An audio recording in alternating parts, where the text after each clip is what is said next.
Hola, buenas tardes. Muchas gracias por acompañarnos. Para quienes no me conocen, mi nombre es Alberto Coan. Yo presido Asociación Civil Río Paraná.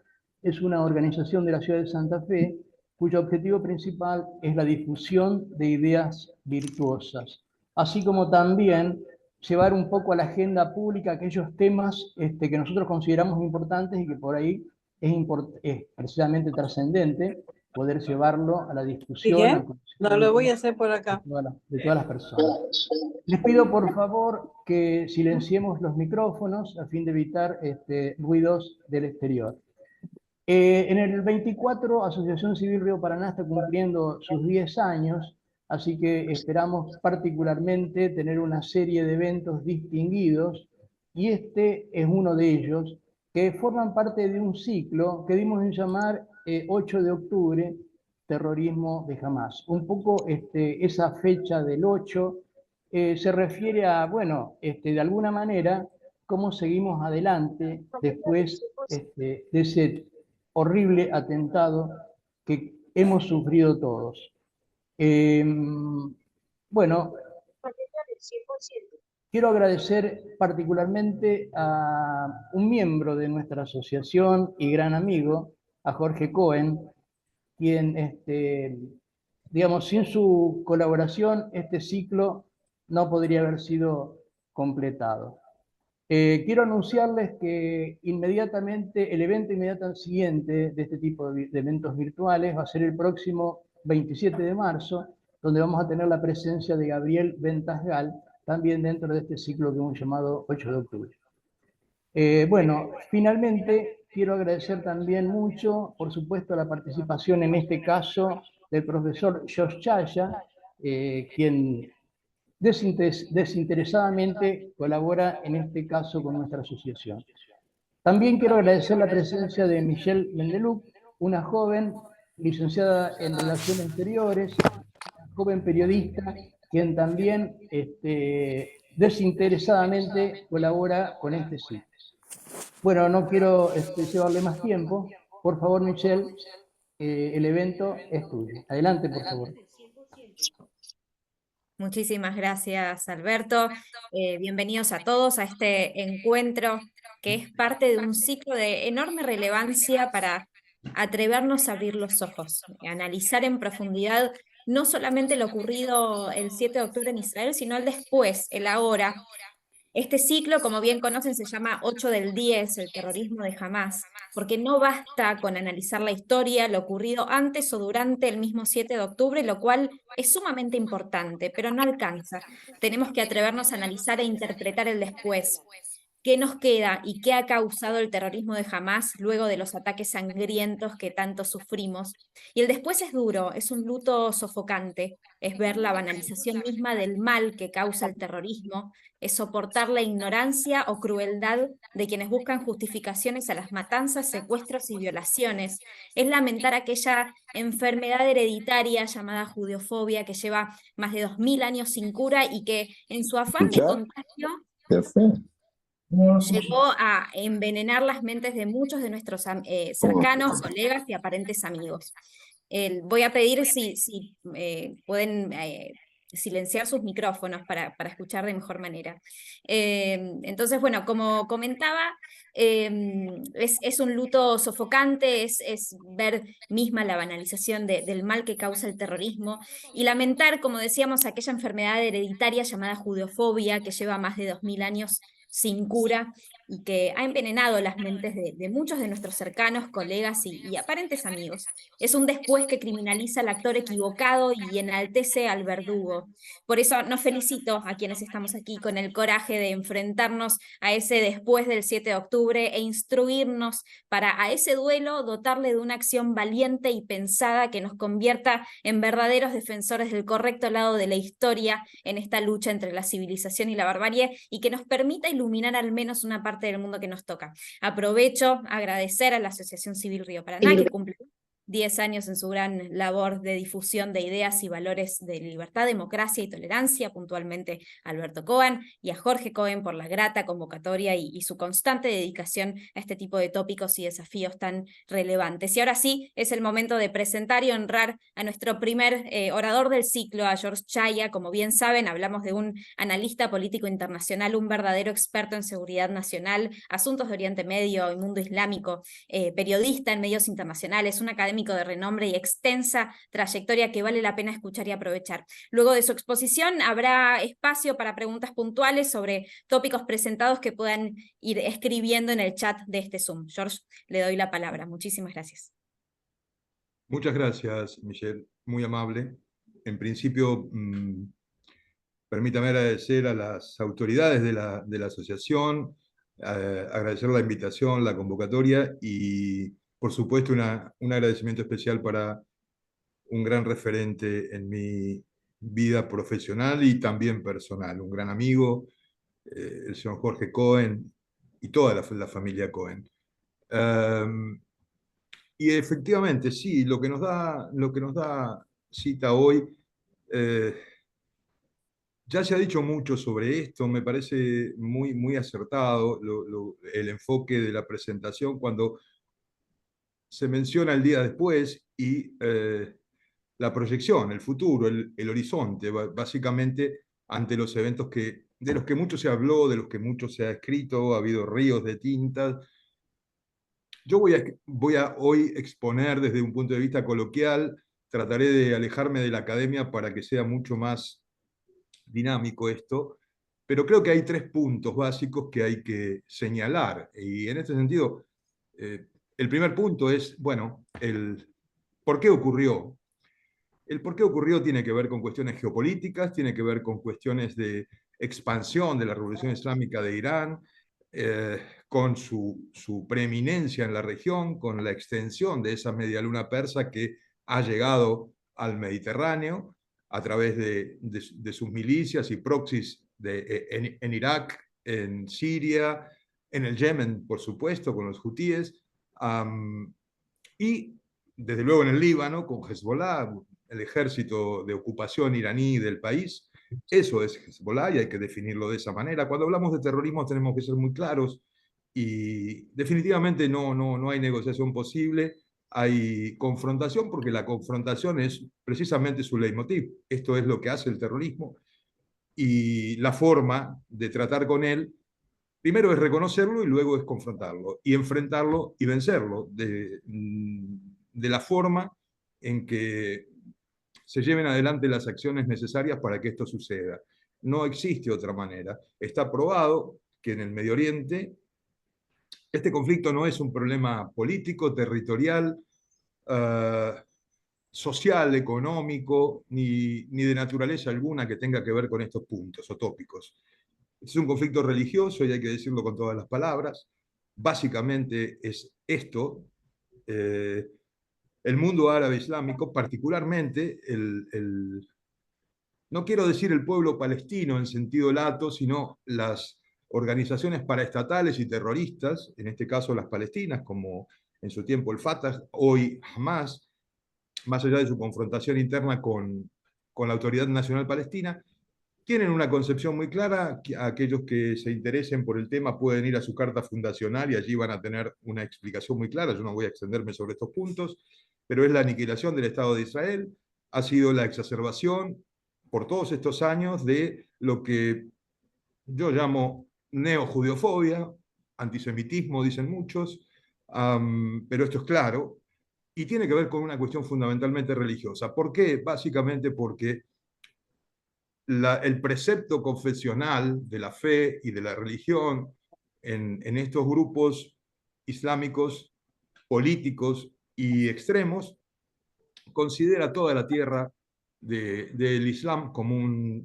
lo que en árabe se dice waqf islamiyye, esto es, un regalo del Islam o un tesoro dado por Allah, por Dios, a los musulmanes. En consecuencia, no hay negociación posible sobre cualquier concesión que pudiese uno imaginarse desde nuestra concepción occidental. Para entender esto, tal vez hay que pensar con experiencia de campo, o hay que interpretarlo desde el punto de vista del pensamiento árabe islámico.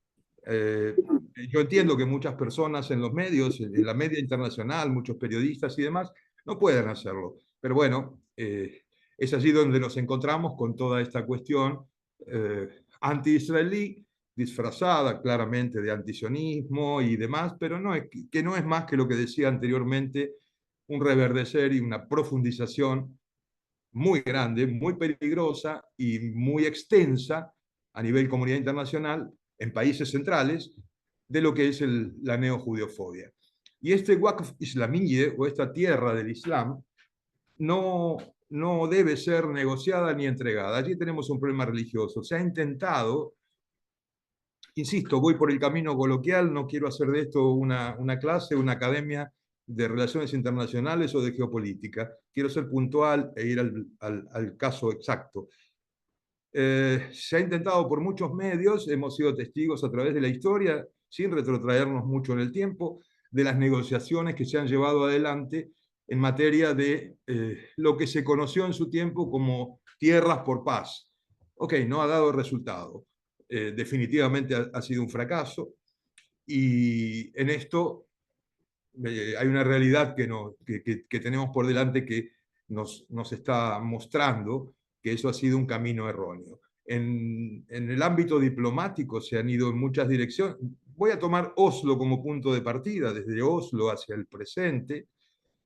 Se han ido en muchas direcciones, pero para finalmente no ir a ningún lugar. Esto es la realidad. La dirigencia palestina se ha convertido en el peor de los enemigos de su propio pueblo. Han dilapidado todas y cada una de las oportunidades que tuvieron de establecer su Estado. Si ustedes me preguntan, ya va a haber un momento de las preguntas, pero yo se los adelanto. Desde mi concepción, desde mi punto de vista y a mi juicio, no va a haber un Estado palestino por mucho tiempo, precisamente porque las acciones de los grupos paraestatales palestinos han hecho que esto conforme este escenario actual y que desde allí podamos proyectar de que va a ser inviable. En principio, porque, y para terminar con el punto 1, clarificando lo que dije anteriormente, es un conflicto religioso, no hay que verlo desde otro lugar. Definitivamente lo es. Quien lo enfoca, pretende analizarlo o abordarlo desde un punto de vista político, estratégico, social o económico, está equivocado. La verdad, como dijo alguna vez nuestra admirada y querida amiga Pilar Rahola, es un espejo roto, ¿cierto? Tiene muchos trocitos de vidrio. Humildemente, con conocimiento de campo, con formación académica, profesional y habiendo vivido en la región, yo puedo decir desde mi trocito de espejo que esto es así. Definitivamente es un conflicto religioso y no debe ser enfocado desde otro lugar. Pero para terminar con el punto 1, decía, esta situación se torna mucho más grave de lo que podemos pensar, porque tiene una reminiscencia y tiene que ver básicamente con las guerras inconclusas. Las guerras inconclusas, o las guerras conocidas como en la media como guerras de baja intensidad, han marcado realmente una dirección, y esos conflictos de baja intensidad que han empezado allí por 2008 con diferentes tipos de operaciones militares para responder los ataques, los misiles, las roquetas y demás de los palestinos, nunca tuvieron un final a esa situación, un final como deben tener cuando se confronta con el terrorismo. El terrorismo es una energía en acción constante, permanente. La yihad está considerada como un deber dentro de lo que es el Islam y tiene diversas formas de ser llevada adelante. Puede ser llevada adelante desde el punto de vista militar, desde el punto de vista armado, pero también puede ser llevada adelante desde el punto de vista financiero, económico, y desde el dawa. El dawa en árabe es la traducción literal sería predicar o el predicamento de ella. Bueno, nunca han tenido un final estos conflictos de baja intensidad. Y hoy nos encontramos hablando de una atrocidad, de una penetración en territorio legal en suelo israelí como lo ocurrido el 7 de octubre, algo inesperado, algo brutal desde el punto de vista de las consecuencias en vidas humanas, desde la barbarie que hemos visto, los que hemos accedido a ese material. La verdad que más allá, en lo personal, yo he transitado tiempos en la guerra del Líbano, la guerra civil libanesa, siendo más joven, por supuesto, pero, y desde la prensa, pero no había, he visto algunas cosas choqueantes, pero no había visto este tipo de ferocidad, de saña, de odio y de destrucción del otro. Esto es ya la negación de la vida del otro, la cosificación que vimos por parte de estos terroristas, de estos malvivientes, de esta gente que evidentemente ha sido educada en la doctrina, en política del odio, de la negación del otro y de la destrucción de ese otro. Bueno, lo hemos visto el 7 de octubre. Esto básicamente para cerrar el punto 1. El punto 2, yo diría, bueno, el por qué ocurrió, en una conexión con lo que decíamos recién, ha jugado un rol preponderante lo que es la expansión de la revolución iraní. Y el punto destacable dentro de ese, valga la redundancia, punto segundo, es la conexión para la destrucción del enemigo judío, para la destrucción del Estado israelí, del hogar nacional judío, la alianza, de alguna manera contra natura y que no se había visto en estos últimos 50 años por parte del Islam sunita con el Islam shia, con la shia, con el chiismo. ¿Y por qué? Básicamente porque definitivamente los dos bastiones representativos de esas comunidades islámicas, uno es Teherán, que encarna el chiismo y que sigue los postulados de Ali, y la Casa Saud, Arabia Saudita, que de algún modo aglutina y representa a todo el Islam sunita. ¿Por qué ocurrió esto? Bueno, es una guerra larvada, latente, y que cada una X cantidad de tiempo, 20 años, 30 años, aflora, estalla y hay confrontación hacia el interior de ese Islam político, en la cual muchos seguidores de las diferentes corrientes se enfrentan, confrontan entre ellos, llevan adelante crímenes y asesinatos masivos, pero esto estaba muy apaciguado de algún modo, más allá del crecimiento del Irán jomeinista, a partir precisamente de la Revolución Islámica del año 79, cuando el imán Jomeini llegó al poder. Esto estaba apaciguado. ¿Por qué? Bueno, porque Irán, a partir de sus proxies y de sus milicias financiadas y apoyadas logísticamente, llevaba adelante siempre una tarea de molestia, de ataques a baja escala, digámoslo así, para lastimar económicamente a su oponente, a Saudi Arabia y a la Casa Real Saudita. Lo hemos visto en el accionar de los hutíes en el Yemen, con sus disparos de cohetes a las refinerías petroleras y demás, pero esto no había trascendido más allá de eso.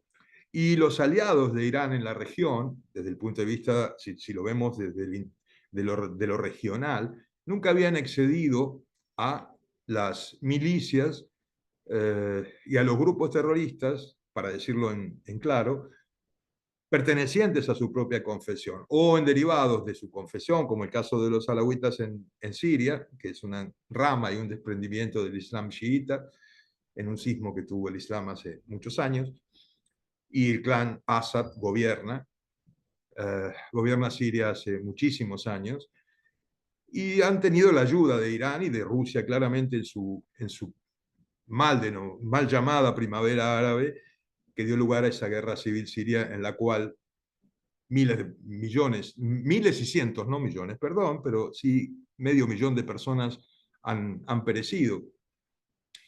En el caso del Líbano, sí, la milicia o el grupo terrorista que maneja las decisiones del Estado, y hoy lo vemos con claridad en las refriegas que hay en el norte israelí, en el sur de la frontera libanesa, hoy es de alguna manera la palabra autorizada para decir si el Líbano va o no a la guerra, lo cual es una anomalía y lo cual es un absurdo. en la medida que no todo el pueblo libanés apoya a Hezbollah, y hay un 50% de personas que están en contra de Hezbollah, pero van a pagar el precio, infortunadamente, de las acciones que hoy está llevando Hezbollah, pero eso lo dejo para el punto 3 cuando avancemos. Decía, lo que se ha visto en esta oportunidad ha sido una alianza muy sólida, muy fuerte y muy bien financiada, con una planificación perfecta que llevó más de medio año, entre la Shia con su financiación, esto es Teherán, con el grupo terrorista Hamas, de corte claramente suní, y esto fue posible más allá de la propia inteligencia y la propia capacidad operativa de Hamas, con el dinero de Irán. Y conforma una vez más un ejemplo palmario de lo que es el accionar iraní cuando ejecuta a través de sus proxies sus guerras indirectas contra lo que considera enemigo. En este caso, Israel está en el foco de esto, con el propósito claro de la destrucción del Estado de Israel. Lo vemos en en los campus universitarios occidentales, no solamente en el discurso en árabe de Hamas o de cualquier grupo fundamentalista islámico, cuando hablan de al-Bahar al-Nahar en árabe, esto sería del río al mar. Lo que allí está es claro en cuanto a mensaje, es básicamente la destrucción del Estado de Israel y la desaparición del hogar nacional judío. Claramente esto no va a ser posible, pero en este estado de cosas lo que sí vemos es mucho sufrimiento y mucha incomprensión. El terrorismo genera muerte, destrucción y, por supuesto, una maquinaria propagandística de una corriente progresista que ha ganado los campus universitarios y que en muchos casos también se ha instalado en los organismos internacionales, en los organismos supranacionales como Naciones Unidas o la Unión Europea. De allí que no debemos sorprendernos cuando escuchemos discursos sobre, o mismo las acciones judiciales que se han intentado llevar a diferentes cortes penales internacionales en contra del Estado de Israel, porque tienen que ver claramente están sesgadas desde el punto de vista político, nada más que representan una posición política en defensa de esta ideología progresista, para la cual la vara nunca es la misma. Esto es así, ha sido así y seguirá siendo así, porque ese sentimiento larvado de judeofobia o de, como dije antes, antisemitismo, ha dado lugar, y cada tanto da lugar, es recidivo, cada tanto aflora, cada tanto emerge, máxime cuando hay un conflicto como el que se está llevando adelante, a esta situación de neojudeofobia, perdón, que se aprecia en comunicadores, en medios de prensa, en diferentes organismos, como decía, supranacionales de la comunidad internacional, y lo más lamentable, en muchos líderes políticos de Occidente. Estas personas no entienden que, como alguna vez dijo el gran Jorge Luis Borges, bendito seas Israel por ser el muro de contención en la batalla de la barbarie. Y bueno, Occidente no entiende precisamente esta situación de que es Israel hoy, y que esta ideología, que como dije antes es una ideología en movimiento, en constante accionar, va más allá de Israel. Israel es de alguna manera la gran frustración del mundo árabe islámico. La creación del Estado de Israel simboliza el peor de las situaciones que haya vivido el mundo árabe islámico. Pero en el medio hubo cambios, como lo sucedido no hace muchos años en la gestión del anterior presidente estadounidense, no del actual, no me refiero al actual inquilino del Salón Oval de la administración demócrata, sino me refiero al presidente Donald Trump, cuando de algún modo respaldó y llevó adelante a través de una acción propositiva los acuerdos que ustedes bien recordarán, los acuerdos Abraham. Esto también tiene que ver con esto sucedido el 7 y para analizar a partir del día 8.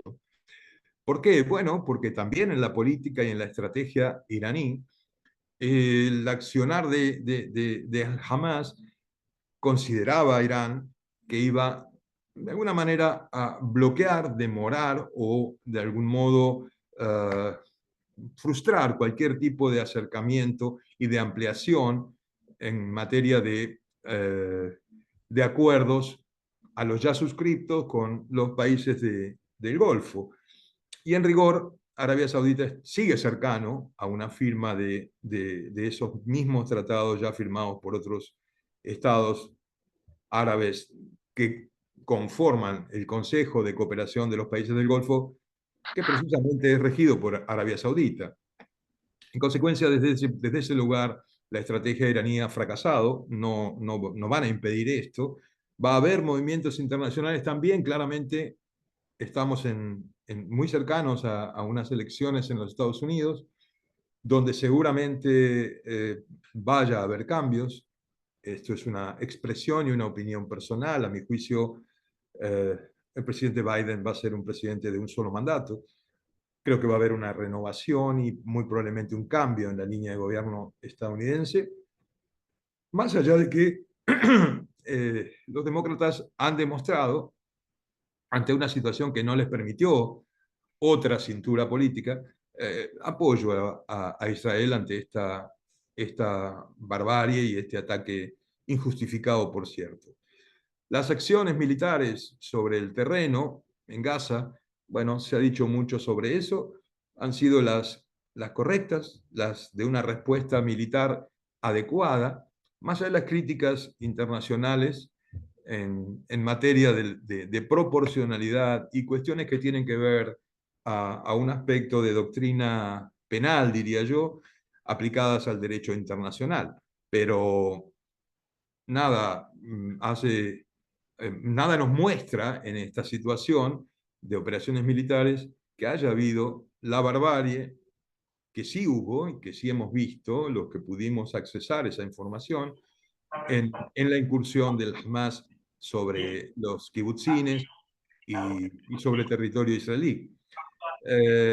Punto 3, para ir cerrando esta historia y hacer lugar, como dijimos de forma coloquial, a preguntas donde ustedes puedan explayarse. ¿Qué viene ahora? Ok, ahora lo que viene es una situación, si la analizamos desde el punto de vista geopolítico y desde el punto de vista del conocimiento de las respuestas de estos grupos paraestatales, organizaciones terroristas puntualmente, lo que viene muy probablemente va a tener un final en materia de lo que es la incursión militar israelí, la respuesta en territorio de Gaza, cuando el último bastión de Hamas caiga, esto es Rafah, va a suceder más temprano que tarde, puede demandar militarmente y estratégicamente alguna que otra semana más, pero definitivamente se va a llevar adelante. Voy a decir algo que es incorrecto decir, pero a mi juicio, conociendo el accionar de estos grupos, habiendo vivido sobre el terreno, habiendo incluso estado muy cercano en situaciones personales a la privación de la libertad, es muy difícil pensar que vayan a recuperarse muchos más rehenes en buenas condiciones. En consecuencia, Israel debe hacer y debe ejecutar en dirección de Rafah un ataque para, de algún modo, neutralizar completamente al grupo terrorista. Y como decía, ahora sí, al punto 3, que viene, una vez terminado Hamas en presencia, en liderazgo y en dominio político sobre el enclave, lo que viene básicamente es una guerra en el norte. Esto es inevitable, esto, por más que Israel no quiera llevarlo adelante, yo no soy optimista, o sí lo soy, pero soy optimista informado, entonces debo decir debo ser honesto con ustedes y plantear en esta reunión que hoy tenemos una apreciación desde el punto de vista del análisis político y desde la seguridad. Los habitantes del norte de Israel y de los pueblos del norte no pueden vivir en las condiciones que han vivido hasta aquí. De hecho, hay 200.000 de ellos que han sido evacuados de localidades como Kiryat Shmona y de otras de la frontera.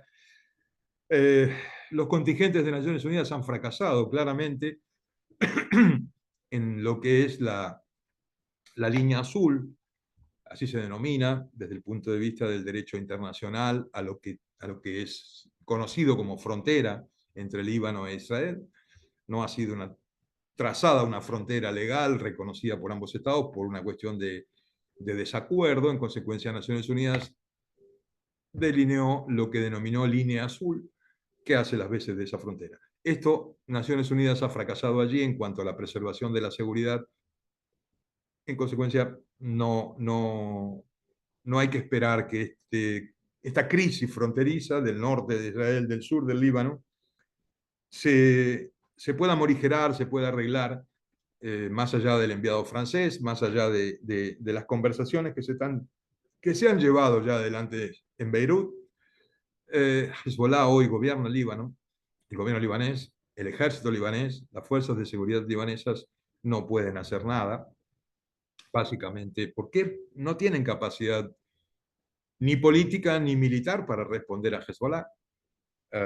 Hezbollah ha sido, por ponerlo en términos coloquiales, ha sido aquellos que han visto la película, ha sido el bebé, el Rosemary Baby, ha sido el bebé de Rosemary. Han acogido en el 82 a esa organización que habló de resistencia y que se ha ocupado de llevar adelante un discurso y de mentir al pueblo libanés.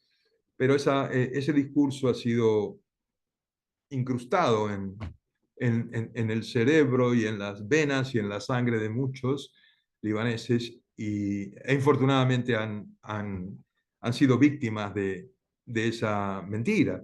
Esto es lo que es un fraude, porque Hezbollah siempre ha estado diciendo que liberaba. Son básicamente como por decirlo coloquialmente, son como las mamushkas rusas, siempre tienen algo que liberar.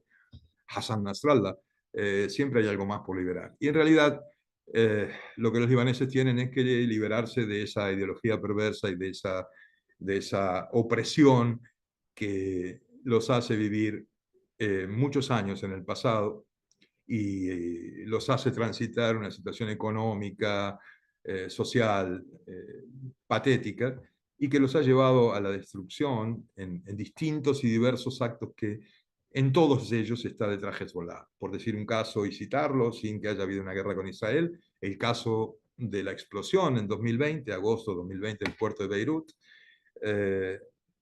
2 investigaciones, las 2 frustradas y mandadas a pique por Hezbollah. Pero volviendo al punto de la frontera norte, es inevitable, habida cuenta que la resolución 1701 del Consejo de Seguridad de Naciones Unidas ha fracasado.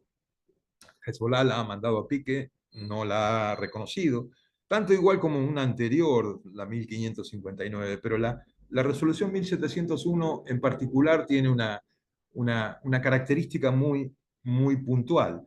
Esa resolución señalaba que desde el Líbano meridional y hasta el río Litani, aproximadamente, como decía, en el Líbano central o meridional, Hezbollah debía replegarse hacia esa región y no podía tener presencia en el sur del país, con lo cual debía desplegarse el ejército oficial libanés. Esto no ocurrió nunca, desde el mismo momento que esa resolución fue promulgada. Hoy el sur del Líbano, infortunadamente, desde ese Líbano meridional que yo menciono, hasta la zona de la línea azul que hace las veces de frontera, es un entramado de fortificaciones, túneles y depósitos de armas, de municiones y de misiles. Y también aquí tenemos otro detalle, fíjense ustedes una cosa muy puntual, muchos recordarán, por eso me refiero a las guerras inconclusas, muchos recordarán la guerra de 2006, esa confrontación que duró 33 días entre el ejército israelí y Hezbollah. Israel ingresó por tierra varios kilómetros dentro del Líbano. Esa guerra terminó en un alto el fuego, y ese alto el fuego no derivó en ningún lugar, al contrario, Hezbollah volvió a rearmarse, hoy es más poderosa que en 2006, y hoy tiene mayor capacidad de daño hacia Israel. Sus capacidades militares, sus sistemas de misiles eh, son más modernos, pueden llegar a muchas ciudades israelíes, y va a ser un problema esto para la defensa israelí, atento a la cantidad que pueden disparar en conjunto. Los sistemas de defensa israelíes, esto en términos militares hay que ser muy realistas, tienen una capacidad de respuesta y es muy buena, y ha demostrado ser muy eficaz, pero ante una oleada de un gran número de misiles que puedan ser disparados, es muy posible que muchos de ellos puedan lastimar puntos y centros neurálgicos dentro de Israel.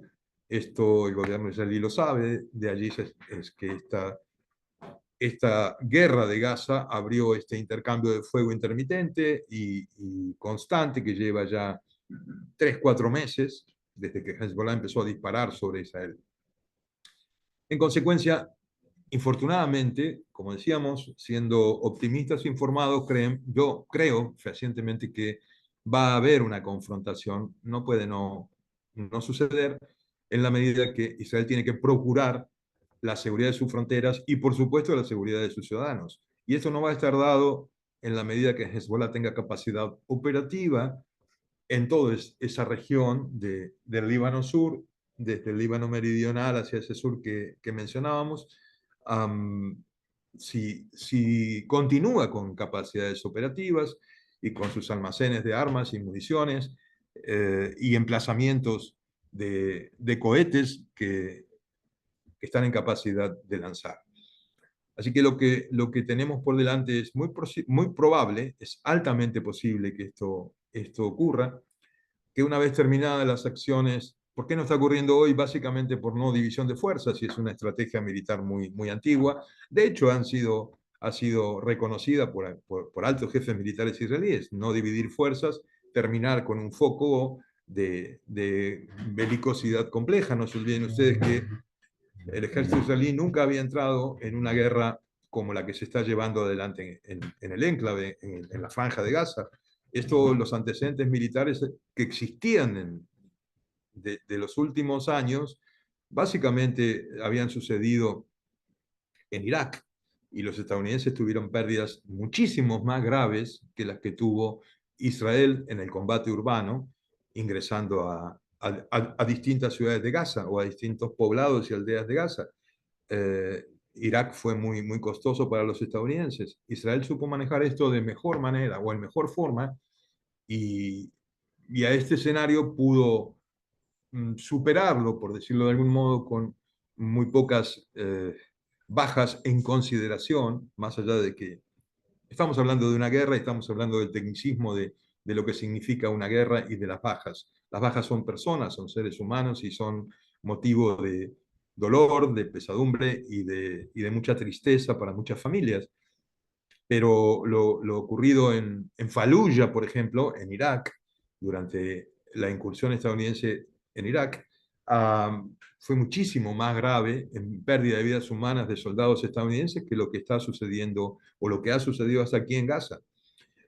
Y no creo que, de algún modo, una operación militar de envergadura sobre Rafah, para quebrar el último bastión estratégico de Hamas, lleve muchas bajas más a las ya registradas dentro de Sahal. Así que una vez terminado eso, seguramente la concentración de fuerzas israelí y el esfuerzo bélico de Israel va a ir seguramente a su frontera norte, con lo que hay que esperar incursiones más profundas que ya se están dando, no solamente con disparos de misiles o drones o ataques aéreos a unos 5 o 6 kilómetros de la frontera en el Líbano hacia adentro del territorio libanés. Ya ha habido bombardeos en el valle del Bekaa, donde también es fuerte el grupo Hezbollah.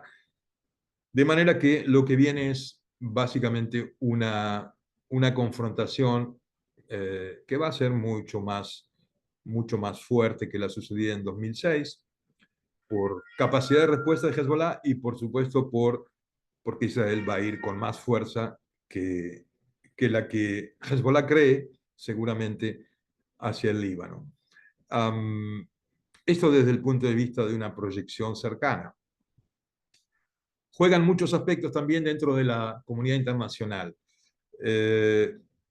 Yo no hago asvara, hago análisis político, estratégico y militar en materia de defensa y seguridad, pero sí creo que las victorias israelíes en el campo de batalla no van a ir acompañadas de las victorias de la comunidad judía de la diáspora o de Israel mismo en materia de propaganda política o de publicidad, si lo queremos ver en esos términos, con la diferencia entre uno y otro término. La propaganda es política, la publicidad es comercial. Pero como sea, ni en la propaganda ni en la publicidad sabemos todos cómo funciona, y esto está muy profundamente exacerbado desde el punto de vista de la pseudointelectualidad de la progresía neomarxista o gramsciana, si ustedes quieren, que hoy hablar de marxismo es algo vetusto ya. Yo creo que hoy ese marxismo que conocimos, anticapitalista, antiestadounidense, antioccidental y anti-israelí, me da la sensación de que hoy ha tomado o ha encarnado mucho más en los discípulos de Gramsci que en el propio Marx. Todos fuimos un poco marxistas cuando éramos jóvenes, pero como dijo un gran estadista británico que fue Churchill, bueno, cuando éramos jóvenes, si no éramos un poco marxistas, no teníamos corazón. Si lo seguimos siendo de grandes, es que no tenemos cerebro. Definitivamente hoy hay una doctrina gramsciana que se ha impuesto en el debate político local en muchos países. Lo vemos en Latinoamérica hace muchos años con la corriente del socialismo del siglo XXI. Seguimos viéndolo en Bolivia, seguimos viéndolo en Venezuela, en Nicaragua, en Cuba, pero regional y a nivel comunidad internacional lo vemos en este aspecto donde los grandes jugadores de la comunidad internacional, como Rusia, China, la guerra de Ucrania, Irán mismo, Estados Unidos y la OTAN y la Comunidad Económica Europea, han sido víctimas a veces y a veces utilizan muchos de ellos esa piedra arrojadiza que significa la ideología, y cuando la ideología está preñada de esta subjetividad que encarna esa ideología favorable o que brinda logística y apoyatura intelectual a los grupos terroristas y paraestatales que se han robado las decisiones de los estados, particularmente en Medio Oriente. Esto es muy usual allí. Bueno, ocurre lo que estamos observando, vemos la propaganda anti-israelí, vemos la fobia, que es básicamente de lo que hablábamos hoy, la judeofobia al judío, bueno, y todas sus derivaciones también, es normal, ocurren. Esto tiene que ver con lo que nos contaba Freud alguna vez, ¿no? El autoodio y todas estas cuestiones, y uno se sorprende a lo mejor en el coloquio de diario o en la lectura de una noticia cuando dice, pero ¿cómo si este señor es judío? ¿Cómo puede estar diciendo esto? ¿Cómo existen los Naturei Carta? ¿Cómo existen? Bueno, existen y es lo que hay y lo vamos a seguir teniendo.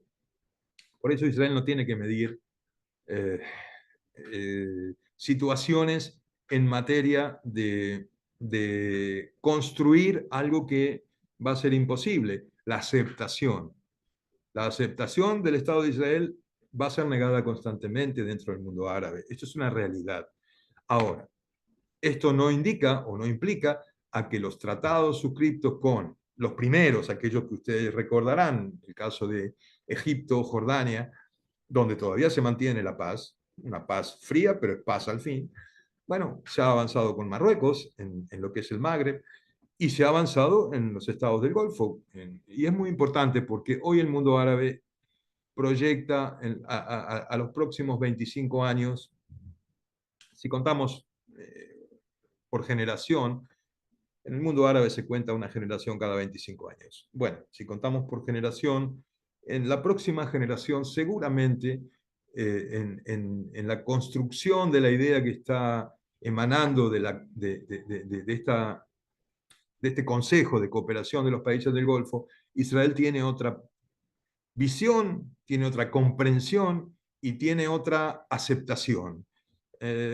Allí sí yo soy optimista plenamente y creo que las cosas van a cambiar, porque tienen que ver con una evolución que los estados del Golfo buscan, necesitan, quieren, desean, pero por sobre todo necesitan en materia de tecnología, en materia de comercio, en materia de salud y de la tecnología de la salud que Israel maneja ahí perfectamente, en materia de intercambio de cuestiones de agrícolas, culturales y de todos en todo sentido. En consecuencia, esto no va a tener más que una generación. Sí hay que trabajar allí muy profunda y seriamente lo que hace a la educación en el mundo árabe islámico. Y la educación está siendo trabajada, pero en los países del Golfo, no así en otros países que todavía responden, son satélites sí, satélites ideológicos de lo que es la teocracia iraní. Allí nos encontramos con Siria, nos encontramos con Yemen, nos encontramos con el sector chiita extremista del Líbano, nos encontramos con las milicias iraquíes, que por supuesto responden confesionalmente por ser chiitas, a Teherán también. Pero todo esto va a tener una decantación. Infortunadamente no va a haber una decantación sin conflicto, y el conflicto va a ser confrontación. Por eso insisto en que lo que va a venir va a ser un escenario, lo que va a venir en el corto plazo, en el tiempo cercano, va a ser una confrontación importante a mi juicio, que va a comenzar con el sur del Líbano o el norte de Israel, y que después veremos cómo evoluciona y si continúa en esta guerra indirecta a Irán o si en algún momento mueve fichas y va a tener que dar cara y presentarse a asumir todo el daño que ha hecho en la región en los últimos 40 años a partir de su revolución islámica. Esto no se trata de otro análisis o de otra situación, no se trata de beligerancia, de militarismo, ni de pacifismo. Esto es un análisis real y concreto de lo que es el escenario. Básicamente es esto. Y no sé el tiempo que voy, Michelle, ¿estamos bien? Cuando usted quiera, es sumamente interesante lo que está exponiendo, así que tómese el tiempo que desee. Muchas gracias, pero lo que no quiero es excederme. Podemos hablar muchas horas, pero no quiero excederme para dejar abiertas las preguntas. ¿Llevo cuánto? ¿20 minutos? Cuando usted quiera, vamos para el lado de las preguntas, sin problema. Ok. Yo por una cuestión de coquetería no puse los anteojos, pero ya me fui a más de 40 minutos, así que me disculpo. Y entonces para cerrar, yo diría que puede usted pasar a las preguntas y avanzamos por ese lugar de la participación. Y si quedó algo, me lo preguntan en las preguntas y ahí lo respondemos para no seguir exponiendo y llevar más tiempo, porque se nos ha volado el tiempo. Sí, igual nos extenderemos un poco más, dado lo interesante del tópico y como lo ha expuesto. Agradecemos también como su explicación tan clara nos enriquece y bueno, procederemos en breve a algunas preguntas.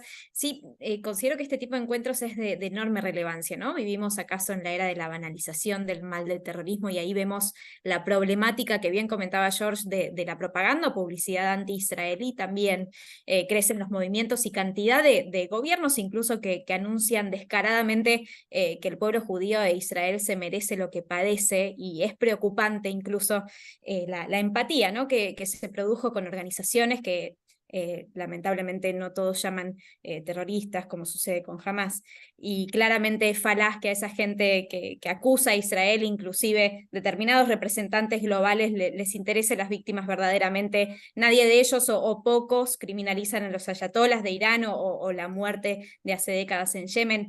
Se criminaliza si hay israelíes o judíos involucrados en el conflicto, a mi parecer, y eso nos lleva a comprender realmente que acaso estemos ante el brote del antisemitismo más grande desde la Segunda Guerra Mundial, como bien diría Pilar Rahola.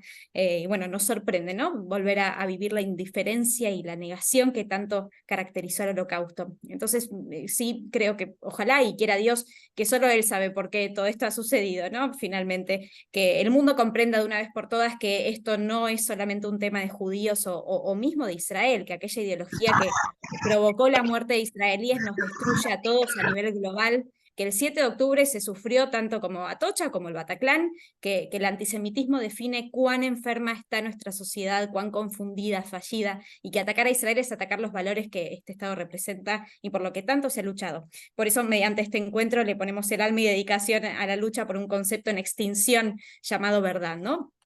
Quería consultarle en una primer pregunta, si me lo permite, George. Me remito al concepto de desoccidentalización que ha hecho referencia en su libro hace unos años, en Yihad Global, del terrorismo del siglo XXI. Da la sensación que frente a la acusación constante hacia Israel y el creciente antisemitismo es como si mismo Occidente se desoccidentalizara, ¿no? Como si ciertas democracias perdieran parte de su identidad democrática al no defender los valores constitutivos de la civilización por sobre la barbarie. ¿Estamos frente a ese contexto efectivamente? ¿Y qué piensa al respecto? Hoy no solamente el Líbano o Siria, estados no democráticos se posicionan en contra de Israel. Hablamos del más puro Occidente. Sí, bueno, ha mencionado un libro ya de 2011 desafortunadamente está muy vigente actualmente en cuanto a lo que en ese libro de la yihad global, ahora lo recuerdo, el terrorismo del siglo XXI, escrito en 2011. Muy interesante, por cierto. Muchas gracias. Sí, y desgraciadamente es muy vigente en la actualidad esas proyecciones y análisis que yo volqué en esa obra. Claramente, sí, hay es de modé, hubo y una profundización en materia de una falsa empatía con el otro, pero con el otro desconocido, una romantización de esas cuestiones que han ido en detrimento de la verdadera libertad, de la verdadera democracia, del único Estado democrático de la región, que es el Estado de Israel, y una confusión que se fue profundizando en cuanto a nuestro propio origen. Yo puedo hablar como goy, como cristiano, soy un libanés argentino, de maronita, pero soy un laico. En realidad no respeto las religiones y observo algunas veces algunas festividades, pero ahora tenemos por delante la Pascua, que es igual a de los católicos, la Pascua de la Resurrección. Bueno, yo soy de los que creo que no está mal comer carne, como dice la Grey Católica que no debe hacerse. Yo creo que el pecado no entra por la boca, sino que sale de la boca. Y a veces no observo, pero sí me considero un hijo de la Ilustración y un hijo básicamente de la concepción judeocristiana de nuestro mundo. Y esta concepción judeocristiana, a donde nos debe llevar y lo que debe impulsar de parte de nuestras ideas y de nuestra palabra, sea en el ámbito académico, cuando vamos a una clase, cuando escribimos una nota, un artículo, o en nuestro quehacer diario, desde el punto de vista profesional, nos debe llevar a trabajar con la verdad. Y la verdad, en este caso, es una sola. Aquellos que propongan un Estado palestino dicen, bueno, queremos, ¿con qué dirigencia? Pregunto yo. ¿Con la corrupción de la Autoridad Nacional Palestina en Judea y Samaria o Cisjordania?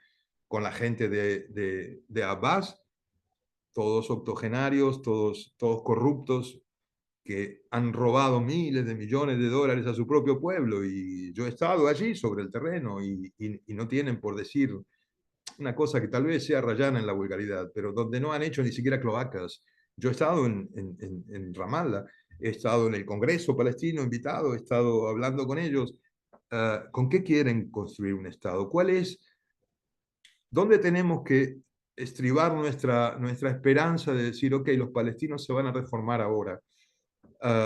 ¿En qué? ¿Cuál es el recambio de Hamas? Marwan Barghouti, preso en cárceles israelíes por asesinato, y hoy lo ven como un líder potable, como para, de algún modo, ser el recambio de esta autoridad terrorista palestina en Hamas. No creo que va por ahí. Tampoco va por una nueva generación, porque no la hay. La han envenenado con una ideología perversa, la han colmado de expectativas falsas y la han engañado durante todo los últimos 25 años. ¿Por dónde va? ¿Por la Autoridad Nacional Palestina? ¿Por Fatah? ¿Por Hamas? ¿Por la ANP? Como decía, de Abbas. Claramente no. De allí lo que decía que no es viable un Estado palestino, por lo menos por un tiempo. Pero el posicionamiento nuestro debe ser muy claro. Claro que sí, tenemos que darle la oportunidad a la paz. ¿Pero quieren la paz? ¿Están dispuestos a concesionar su visión confesional y religiosa y odiosa desde el punto de vista del odio, hacia un Estado vecino y convivir en paz con los israelíes? ¿Quieren un Estado realmente? Bueno, eso lo tendrán que decir ellos. Por lo demás, debemos seguir parados en nuestra verdad, como mencionaba yo al inicio y como mencionaste tú recién. Nuestro pedacito de vidrio roto, como dijo Pilar cuando definió a la verdad, y ese espejo de vidrio roto, nuestro pedacito de vidrio roto, nuestro trozo, dice que esa verdad es la que vemos, es la que los hechos nos ponen delante. Todo lo demás es subjetivo. Y si uno mide las acciones de los hombres, está más que claro que aquí hay un sector que odia, que quiere la destrucción del otro, y hay un sector que ha construido y que pretende seguir construyendo y que tiene que responder indefectiblemente. Si no lo hiciera, claramente dejaría de existir. Esto es muy remanido y muy dicho, pero ¿qué pasa? ¿Cómo logramos la paz? Bueno, si los palestinos quieren la paz, ok, entregan sus armas. Si Israel entrega sus armas, desaparecen 24 horas. Esta es la realidad. Nosotros debemos estar parados en la defensa del único Estado democrático de la región y del Estado con el que nos identificamos, de ese Estado y de esas políticas que tienen que ver con el respeto por nuestra civilización judeocristiana. Si decimos ser hijos de la Ilustración, como mencionaba, eso es lo que debemos defender. Muchísimas gracias. Justo han preguntado sobre su percepción sobre el avión iraní-venezolano, los riesgos y amenazas que aquello ha representado y su visión al respecto. No, bueno, trataré de ser objetivo porque he sido parte en esa situación y he estado pasando un tiempo complejo, pero no voy a personalizar y hablar de mí. Sí fui amenazado en ese tiempo, pasé mucho tiempo con seguridad, protocolos y custodia policial, pero no voy a hablar de eso.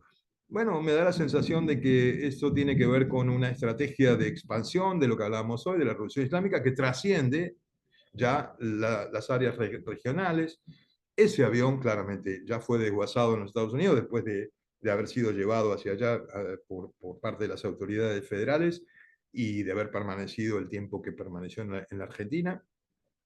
No tengo dudas que es una operatoria habitual. Sabemos que ha estado en lugares donde han sucedido eventos complicados. Sabemos que ha estado en Paraguay, sabemos que ha estado en Colombia, sabemos que ha estado pocos días antes del asesinato del fiscal Pecci en Colombia, con lo cual quedan abiertos un montón de interrogantes que a veces creo que por una carencia de infraestructura, de investigación en materia judicial, algunos países cometen sin querer ciertos errores que permiten que esto suceda y permiten el tránsito y el accionar de estas personas. Días pasados ha sido detenido un ciudadano iraní, un nacional iraní que estaba llevando adelante la planificación de la instrumentación de una célula terrorista con locales peruanos, planificando el ataque de un empresario israelí en una próxima cumbre a realizarse en Lima, en Perú. Esto es reciente, ocurrió en los últimos días. Bueno, se detectó que ese ciudadano pertenece a la Guardia Revolucionaria de Irán, puede pertenecer al BIVAC, que es el Ministerio de Inteligencia, o puede pertenecer a la Fuerza del Quds, de las operaciones de ultramar de la Guardia Revolucionaria. Es claro que tenemos en lo que es América Latina lugares que favorecen esto, lugares que preocupan. Primero fue Venezuela, bueno, en algún caso menor, con los cambios de gobierno, no como el venezolano claramente, esto sucede en algunas ciudades de Brasil, esto sucede en la triple frontera, esto sucede ahora, tenemos un acuerdo reciente que pone de alguna manera en peligro el escenario de la seguridad de, ciudadanos, no solamente los ciudadanos judíos aquí en la región, el acuerdo entre Bolivia e Irán de asistencia en materia de tecnología, de explotación de litio, y todos sabemos qué hay detrás de esos acuerdos. No son acuerdos meramente humanitarios para la ayuda de los pueblos, son acuerdos que tienen que ver con aspectos de tecnología, aspectos de seguridad, aspectos militares, y que buscan este tipo de regímenes un plafón de acción mayor a través de suscribirlos. Y estamos en problemas en América Latina si no tomamos eso con real interés, real importancia, y aplicando las políticas que haya que aplicar para morigerar cualquier tipo de accionar de esta gente. Muchas gracias. Hay varias preguntas en el chat, vamos a intentar responder algunas de ellas por Voy a temas de responderlas más tiempo. brevemente. No, por favor, sino en cuanto a la cantidad me refería de preguntas. Okay. En el chat se consulta si es posible que Trump retire en caso de lograr la presidencia el apoyo de Estados Unidos a Israel en la guerra actual, ¿no? En el conflicto con Hamas, y qué se sabe o qué se estima al respecto. Bueno, yo no hago futurismo, pero mi percepción personal es que no, bajo ningún concepto. Sí buscará otras opciones, pero no lo creo. No lo creo. Un gobierno republicano nunca ha dejado de apoyar a Israel. Los gobiernos demócratas han apoyado y han danzado con Dios y con el demonio en muchas oportunidades. Hoy apoyan, pero estamos viendo lo que pasa en Ucrania. Han apoyado, han exacerbado, han incentivado, han sostenido y ya están dando pasos atrás. La elección marca agenda y Biden no quiere complicarse con Ucrania. No, pero en materia de la posición no lo creo. Me inclino porque no. Muchas gracias. Otra consulta presente en el chat. Dice que el argumento de Gazatí es que tienen derecho a un territorio y si podría haber posibilidad de acuerdo. No comprendí muy bien. El argumento Gazatí No, refiere... la argumentación palestino-gazatí es que tienen Ajá. derecho a un territorio y en base a eso sí podría si podría haber una posibilidad de acuerdo, al menos en un plazo estimable, ¿no? Bueno, en lo que refiere a Gaza, en 2005 Ariel Sharon se retiró unilateralmente de allí, tuvieron su territorio para administrarlo y gobernarlo. Ellos, los gazatíes de Hamas, derrocaron a sus propios hermanos de la Autoridad Nacional Palestina que gobernaba allí, destruyeron la infraestructura productiva que había dejado Israel, y asesinaron a muchos de sus hermanos. Muchos oficiales de la Autoridad Nacional Palestina fueron muertos por Gaza, por Hamas en Gaza en ese golpe de Estado. Han tenido la posibilidad de administrar. Claramente yo me refería que en este momento no veo viable desde cualquier análisis político, desde el punto de vista político, de la seguridad y lo económico, porque tenemos países donantes árabes que no están dispuestos, con la excepción de Qatar, que Qatar ha financiado terrorismo, ha financiado, no ha financiado hospitales, escuelas y universidades y mejoras en la vida de los gazatíes, ha financiado terrorismo, ha financiado acciones terroristas, armamento y demás. Pero claramente sí tienen el derecho a tener un territorio, sin duda, pero no lo veo plausible, no lo veo viable en este momento puntual de la historia presente. Y si me retrotraigo en el tiempo, si nos retrotraemos en el tiempo, es un ejercicio muy simple. Bueno, de nuevo, vamos a Oslo. Han tenido la oportunidad de tenerlo, lo han dinamitado ellos mismos.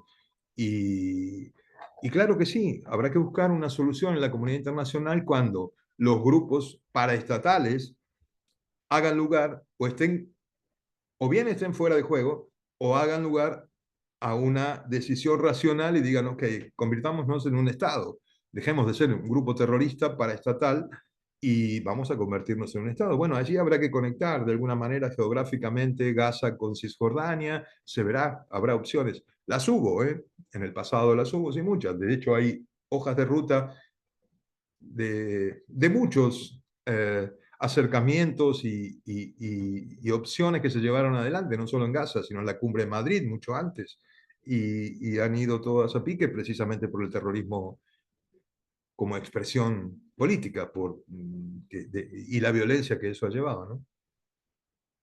Vamos a hacer las últimas preguntas para cumplir con los horarios. Okay. Justamente hablaba de la comunidad internacional y justo hay una pregunta al respecto. ¿Qué implicancias tienen las resoluciones de la ONU en este conflicto y cuál es su alcance frente a la complejidad del mismo, ¿no? Bueno,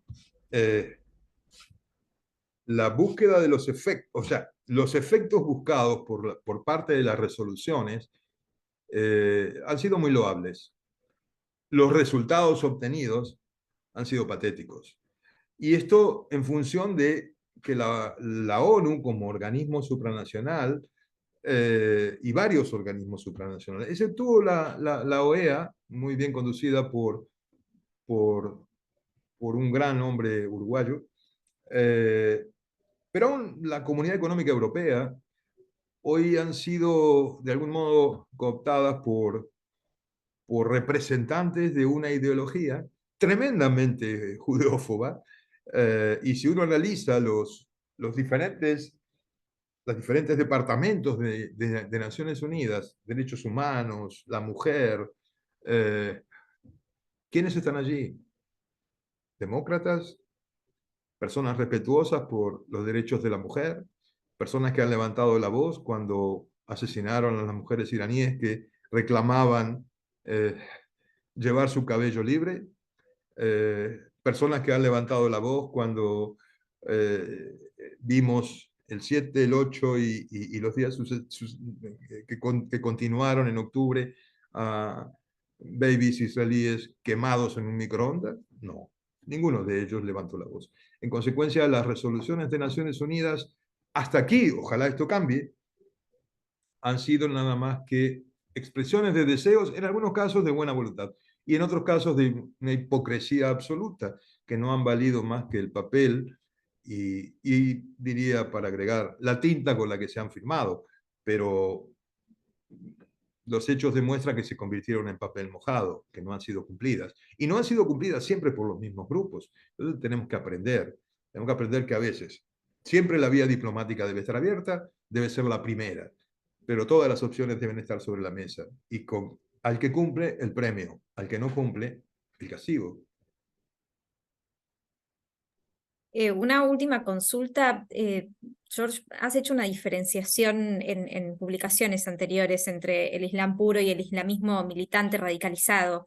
¿Este Islam puro no está cada vez más expuesto a contagiarse o perfumarse con el aroma del islamismo? Como cuando uno entra a una perfumería y sale perfumado. ¿Cuánto tiempo pasaría, por ejemplo, hasta que este Islam puro deje de serlo, ¿no?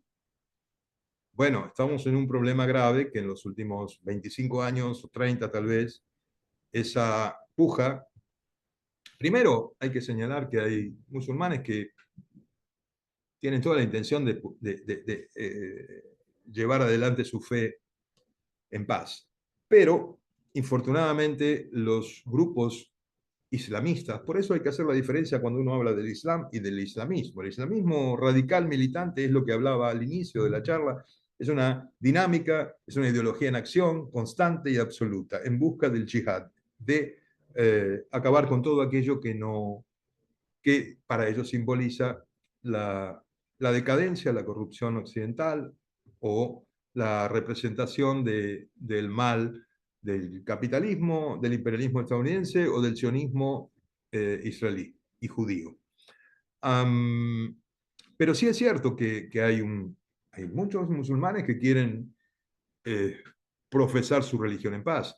El problema es que aquellos jóvenes musulmanes que van a las mezquitas en París, en Bélgica o en otras ciudades, he citado esas porque son las más tal vez conflictivas, son cooptados por el Islam político. Y hay que decirlo, y esta es la realidad. Infortunadamente el Islam político le ha ganado la batalla al Islam religión. Algunos me dicen, bueno, pero son muy pocos, son 1.200 millones de fieles y tenés un 10%. ¿Cuánto es ese 10%? ¿Cuánto daño ocasiona? Es el 1% de ese 10%. Si son violentos, si buscan y persiguen la ideología de la destrucción, de la muerte, de la eliminación del otro, no reconocer al cristiano, al judío, bueno, estamos en problemas. Sí, el problema es, yo soy un convencido de que hay, como en todas las religiones, hay buenas y malas personas, pero, y no critico el Islam como religión. Lo que digo es que el Islam político le ha ganado la batalla, claramente lo estamos viendo, al Islam puro, al Islam religión. Aunque esto suene incorrecto políticamente y aunque muchas personas puedan ofenderse por eso, bueno, me ha valido algunas que otras problemas en mi vida personal todas estas cuestiones. Eh, la más reciente, la que hablamos, del avión iraní, pero esta es la verdad. Nosotros no podemos traicionarnos y ser correctos políticamente cuando se está asesinando niños, mujeres inocentes. Y no hay que negar esta situación. Por lo mismo que decía antes, si nos decimos hijos de la Ilustración, tenemos que ser justos y equilibrados, tenemos que ser hombres de justicia y en nuestra actividad debemos transmitir la palabra en la verdad. Y esa es la verdad. El Islam político ha ganado la batalla al Islam puro. Y esto ha complicado las cosas al interior del Islam. La ha complicado. Fíjese usted, si no, hay una realidad. ¿Qué pasa con ciertas sectas minoritarias islámicas? Los matan por igual, tanto chiitas como sunitas. ¿Qué pasa con los ahmadíes en el mundo árabe islámico? En el mundo islámico, porque los ahmadíes no son árabes. Los ahmadíes son generalmente afganos, pakistaníes. Han tenido que emigrar de la región. Viven todos en Alemania o en London o en Estados Unidos. Y en Canadá, no hace mucho tiempo, un carnicero de carne halal suní asesinó a un cliente que por ser ahmadí, bueno, dicen que ellos no son puros. A ese punto hemos llegado. Entonces, es claro que sí, el Islam político va ganando la batalla al Islam puro, al Islam religión. Ojalá pueda revertirse eso, pero eso muchos no podemos hacer nosotros. Eso tiene que ser algo intestino, eso tiene que ser desde dentro y es algo que tiene que ocurrir no de forma exógena, sino endógena. Lo tienen que resolver ellos mismos. Muchísimas gracias. Nos encantaría, nos hubiera encantado continuar con más preguntas, pero bueno, debemos cumplir con tiempos establecidos. Muchas gracias a todos. Muchas gracias, George, por deleitarnos con su análisis. Están invitados al próximo evento del ciclo con Gabriel Tasgal, que será el miércoles 27 del 3 a las 17 horas Argentina, 22 horas de Israel. Habrá más oradores de suma relevancia en el ciclo, entre ellos esperamos también contar con la presencia de Pilar Rahola alrededor del 10 del 4. Esto se encuentra atado a las circunstancias que podrían llegar a suceder en este contexto complejo, ¿no? Pero bueno, ella se encuentra ahora en Israel visitando lugares específicos relacionados a lo sucedido y familias víctimas. Así que bueno, se vienen charlas interesantes dentro del ciclo, los invitamos a presenciarlo. Agradecemos la presencia de todos aquí y esperamos seguir atreviéndonos, ¿no?, a analizar el presente y complejo contexto. Muchas gracias. Muchas gracias a ustedes. Disfruten a Gabriel, un gran amigo y un gran profesional en su próximo evento. Gracias a todos. Buenas noches.